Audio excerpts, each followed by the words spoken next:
Petite vidéo de présentation pour vous parler de la chaîne, pour vous parler du lieu tel qu'on l'a trouvé et du projet.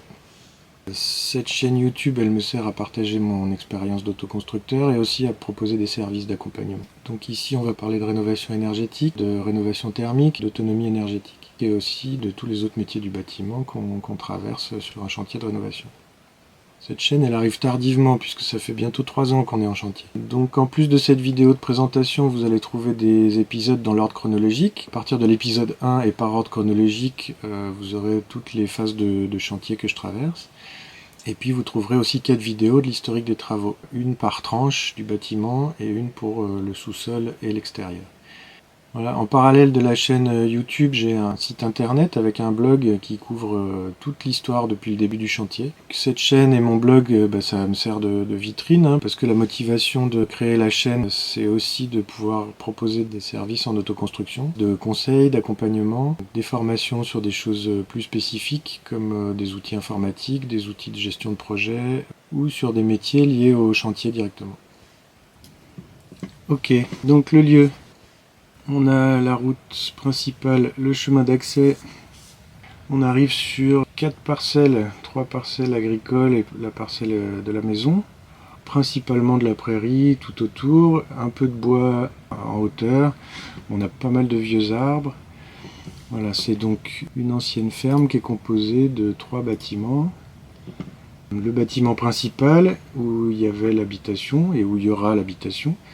Une grande étable qui était complètement ouverte sur toute la hauteur et puis séparée de la partie habitation. Voilà, le deuxième bâtiment qui est un bâtiment qui est pas très haut, dans lequel il n'y aura qu'un seul niveau, dans lequel il y a une grange et un hangar, et un troisième petit bâtiment à l'ouest qui referme la cour, dans lequel il y avait des porcheries et il y a aussi des espèces de petites loges qui sont ouvertes vers l'ouest en rez-de-chaussée sous-sol. Voilà. On a une fontaine qui est dans la cour, qui est alimentée par une source qui est au nord-est du terrain, un peu en hauteur. Et puis le vendeur, l'ancien propriétaire, là, il avait fait faire un forage à 35 mètres de profondeur, qui n'était pas raccordé à la maison, mais qui était quand même existant. Voilà. Ça c'est pour l'eau. La maison elle était raccordée à l'électricité. Voilà. Donc pour bien vous situer, voilà, on arrive sur le terrain par l'ouest. Donc ça c'est cette vue-là. Voilà. La façade nord, donc avec le bâtiment principal, le second bâtiment, avec la grange ici, et le hangar là, pour ceux qui ont suivi. Bon, ça c'est vu d'en haut. Là je suis sur la petite plateforme boisée. Ici on voit pas tout à fait, là c'est le talus, mais juste en dessous il y a la petite plateforme où on a installé le chalet. Voilà le magnifique chêne multicentenaire qui a perdu énormément de branches quand on a pris la neige il y a 2 ans, là, au mois de novembre. Donc là on voit la façade est de la maison et la façade sud avec la pantille qu'on a démolie. Voilà une vue plus rapprochée où on voit bien les 3 bâtiments, donc le bâtiment principal, le bâtiment secondaire avec le hangar et la grange, et puis les anciennes porcheries avec un four à pain, et la fontaine elle est là, elle est cachée derrière le platane. Voilà, façade sud. Donc ça c'est février 2018, on a découvert le lieu à cette saison, comme ça, avec ce temps-là.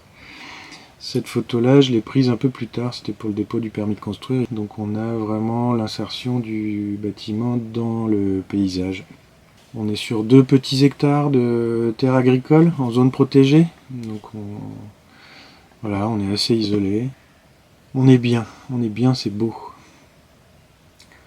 Pour avoir toutes ces infos-là, je vous invite à aller sur mon site internet. Vous allez dans architecture, permis de construire, il y a vraiment tout qui est... il y a toute la description nécessaire au dépôt d'un permis de construire. Voilà, je vais vous montrer quelques photos de l'intérieur. Donc ça c'est l'étage à l'ouest, voilà, avec une drôle de charpente qui a été reprise. Ça c'était l'accès à l'étage, ça c'était la pièce principale, voilà. Le vieux monsieur qui nous a précédés, il vivait là-dedans. Donc il vivait dans une pièce avec un bout de cuisine équipé, il y avait son lit ici, donc ça c'est la fenêtre qui donne au nord, la cuisine, et derrière cette cloison là il y avait sa salle de bain.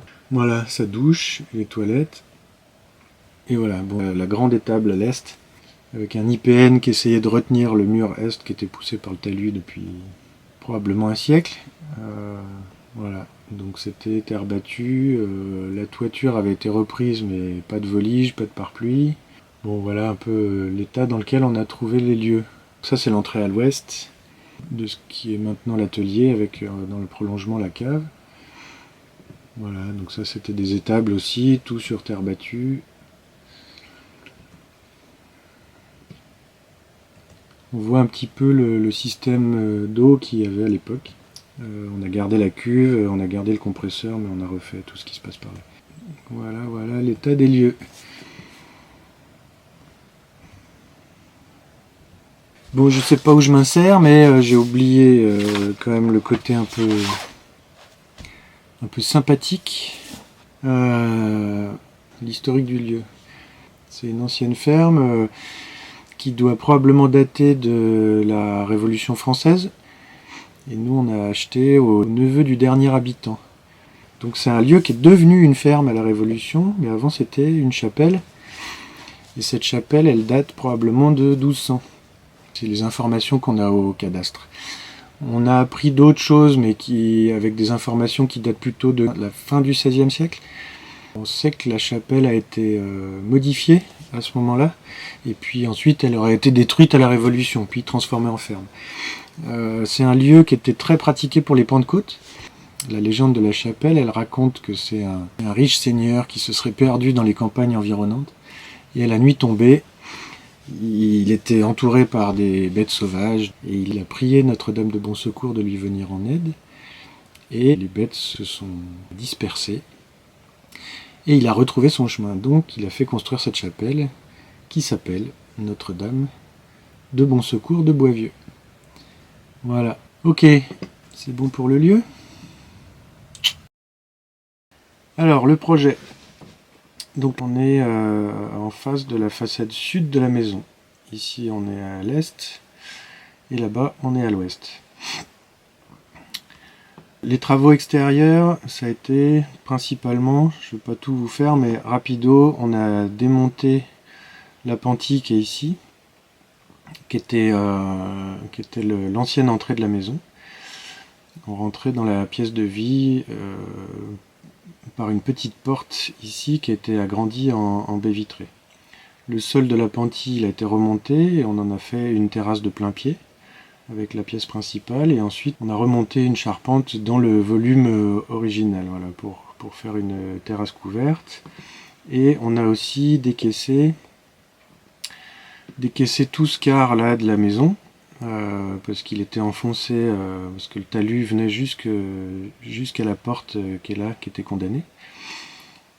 Pour pouvoir soulager ce mur-là, qui a été déformé par des dizaines d'années de poussée du talus, et aussi pour pouvoir drainer correctement l'humidité, parce qu'on voulait pouvoir vivre au rez-de-chaussée de cette partie de l'habitation. Donc maintenant, on rentre toujours par le sud, mais sur la partie est de la maison. C'est ok pour l'extérieur, on va descendre à la cave. Voilà, cave et atelier. Donc ces deux espaces, c'était des étables. Voilà, donc c'était terre battue. Cette ouverture-là, elle existait, mais elle était condamnée, donc on l'a réouverte. Et cette ouverture-là existait aussi vers l'ouest, là, vers la cour. Et c'était fermé par des vieilles portes en bois. Voilà, cette ouverture existait et on a fait faire ce passage-là par l'équipe des maçons. On a aussi décaissé, fait des hérissons, coulé des dalles en béton. Voilà. À la cave, on va se retrouver avec la technique de la maison. Ça, c'est l'installation photovoltaïque qui existe déjà. Ici, on a la gestion de l'eau, puisqu'on n'est pas raccordé à l'eau de ville. Et on a deux sources d'eau différentes. La source qui coule dans la cour, qu'on stocke dans une petite réserve. Et puis, on a une vessie avec l'eau du forage qui arrive, qui est mise en pression par la pompe du forage et qui est ensuite distribuée dans le futur réseau de la maison. Là, on aura un grand ballon d'eau chaude sanitaire qui sera chauffé soit par le poêle bouilleur, soit par l'énergie photovoltaïque. Et puis, on aura aussi un ballon tampon qui nous permettra d'alimenter quelques radiateurs à l'est de la maison. Et puis dans le futur, des radiateurs dans la partie pro, c'est-à-dire les 2 autres bâtiments qu'on rénovera plus tard. Donc on a fait faire ce passage pour accéder à l'entrée et j'ai construit un escalier en béton. On va passer à l'entrée maintenant. Voilà. Donc maintenant on rentre par le sud, ça c'est l'entrée, on va avoir ici des rangements, on a l'accès à la cave et on monte quelques marches pour accéder au petit palier qui est ici, qui dessert la première chambre et une salle d'eau, ce qui va nous permettre d'avoir des toilettes au rez-de-chaussée, pas très loin de la porte d'entrée, c'est assez pratique. Cette salle d'eau, elle aura son petit lavabo, une grande douche et une petite fenêtre vers le nord qu'on a fait faire par les maçons. Au départ, toute cette surface-là, enfin tout ce volume-là était complètement vide. Il n'y avait pas de plancher, c'était de la terre battue, c'était une étable aussi. Donc la chambre 1, elle aura 2 sources de lumière différentes, une fenêtre qu'on a fait faire par les maçons à l'est et un châssis vitré qui va reprendre la lumière de la porte d'entrée. De ce palier, toujours, on va accéder à la pièce principale par une grande ouverture qu'on a fait faire aussi. Donc on va aller voir ce qui se passe du côté de l'espace de vie. Donc l'espace de vie, il sera composé de cuisine, salle à manger avec un accès à la terrasse de plein pied. On a fait agrandir le passage vers le salon, qui était une chambre. On a fait largement agrandir aussi la fenêtre nord. Il y avait une petite fenêtre qui devait faire à peu près 80 de large. Ça doit faire 2,50 m maintenant. Voilà, donc on a 4 grandes ouvertures qui ont été faites ou modifiées autour de cet espace qui est la chapelle. Voilà, le salon, ça va être une petite pièce assez cosy. La fenêtre, cette fenêtre-là vers l'ouest existait, et celle-ci aussi, mais elle était à moitié condamnée, donc je l'ai réouverte. Ici, on va avoir notre poêle semi-masse bouilleur. Donc le poêle, il va nous servir à chauffer les 2 tiers de la maison, là, la partie centrale et la partie ouest. Et comme la partie est est un peu en contrebas et un peu plus loin du poêle, on a déporté quelques radiateurs dans les salles de bain et dans les chambres.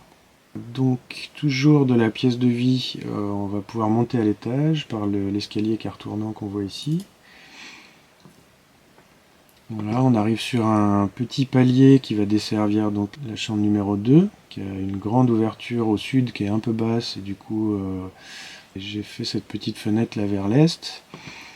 Et donc du même palier, on dessert la grande salle de bain qui est le long du mur nord à l'étage, dans laquelle il y aura des toilettes, une baignoire, un grand plan de travail, la machine à laver, de l'espace pour faire sécher le linge en hiver et un accès à l'extérieur par une petite passerelle qui permettra de nous faire sécher du linge à l'extérieur. Du palier, on accède à la passerelle qui dessert la 3e chambre. Voilà, donc elle traverse l'espace de la chapelle. On commence à distinguer la voûte. Voilà, et on dessert la chambre numéro 3 qui avait une petite fenêtre existante au sud et une petite fenêtre existante aussi à l'ouest qu'on a fait agrandir par l'équipe des maçons.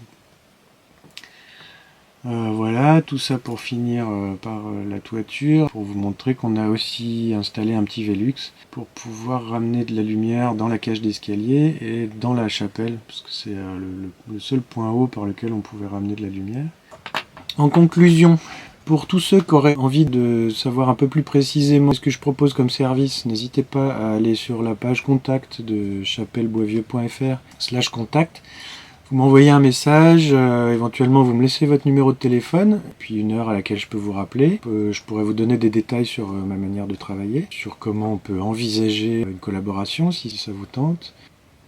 Après, je vous souhaite à tous une belle aventure, une bonne route, une bonne continuation. Abonnez-vous, laissez-moi des petits pouces bleus, n'hésitez pas à laisser des commentaires. Si vous avez des questions, le mieux c'est quand même de prendre contact avec moi directement sur mon site internet, chapelleboisvieux.fr. Bon allez, je vous laisse, Merci de m'avoir regardé jusqu'au bout. Voilà. À plus!